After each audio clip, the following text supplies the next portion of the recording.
Assalamualaikum warahmatullahi wabarakatuh. Sugeng pepanggihan kalih kula Bu Dwi Meilawati wonten ing pasinaon basa Jawi. Saderengipun kita lajengaken kula andedonga mugi sedaya tansah pinaringan bagas waras, bagya minulya ugi kalis ing rubeda lir ing sambekala. Amin ya rabbal alamin. Wonten ing pasinaon sakmenika kula badhe ngrembak babagan serat ulang reh pupuh dandang gula ingkang dipun sinaoni dening kelas 9 semester setunggal. Saderengipun nyinau babagan pupuh dandang gula kudu kok mangerteni apa iku sing diwastani serat ulang reh. Serat ulang reh inggih menika karya sastra kang isine pitutur utawi piwulang bab laku cara utawi tumindak ingkang becik. Nah, serat ulang reh menika dipun anggit dening Sri Pakubuwana ingkang kaping 1. Ing sajroning serat ulang reh menika wonten pitutur luhur ingkang awujud tembang macapat. Nah, tembang macapat piyambak menika nggadhahi teges inggih menika puisi Jawa tradisional kang kaiket dening paugeran guru gatra, guru lagu lan guru wilangan. Ngrembak babagan paugeran tembang macapat sakmenika tegesipun paugeran tembang macapat ingkang kaping 1 inggih menika guru gatra. Guru gatra inggih menika cacahing gatra utawi larik saben sapada utawi bait. Ingkang kaping 2 wonten guru wilangan. Inggih menika cacahing wanda utawi suku kata saben sak gatra utawi sak larik. Ingkang kaping 3 menika wonten guru lagu. Tibaning swara vokal wonten ing pungkasaning gatra. Tembang macapat piyambak menika nggadhahi cacah 11. Ingkang nomor 1 wonten Mas Kumambang. Ingkang nomor 2 wonten Mijil.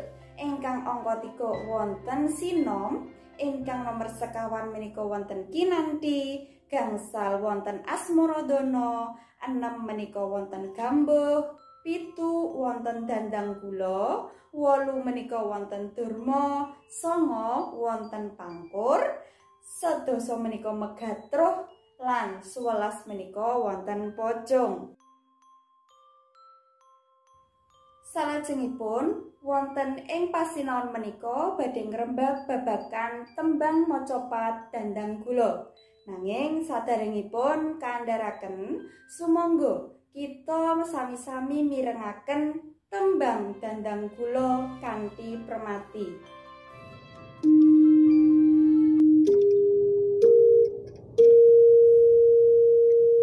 Lamun sira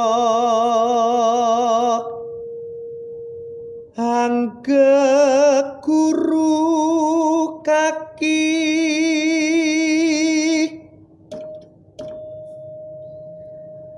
amilya manungsa kang nyata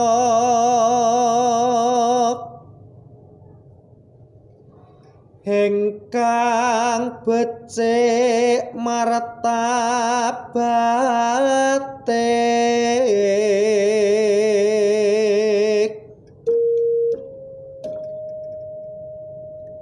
sarta kang mruheng hukum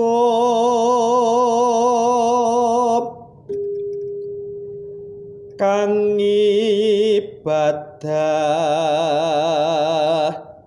lan kang wirangi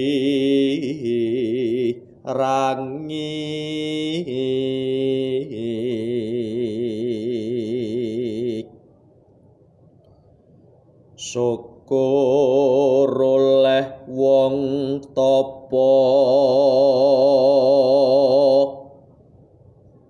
ingkang mungkur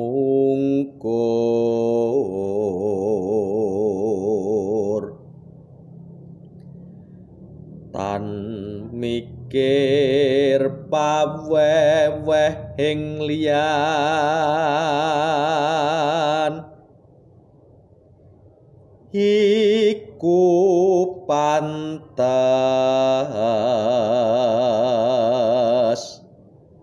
sira guranana kaki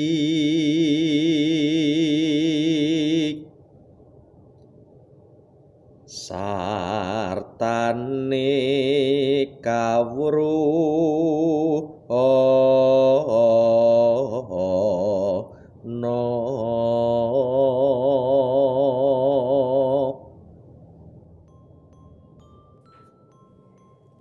Menika wau tembang dandang kula ingkang sampun kita mirengaken sesarengan. Nah, salajengipun kita badhe ngrembak babagan paugeran tembang macapat dandang kula. Wonten guru gatra, guru wilangan lan wonten guru lagu. Guru gatranipun ing tembang dandang kula wonten sedasa larek utawi sedasa gatra.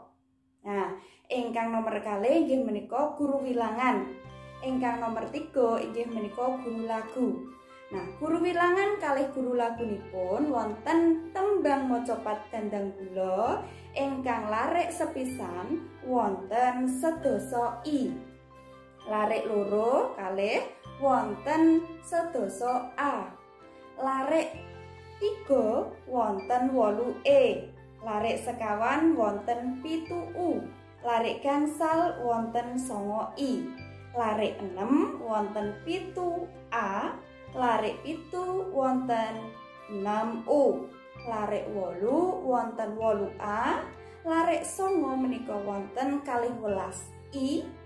Larek sedasa menika wonten 7 A.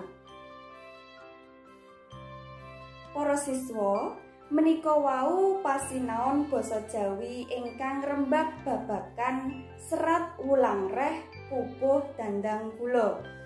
Mugi-mugi para siswa saged mangerteni pitutur luhur ingkang wonten ing sajroning tembang dandang kula kasebut.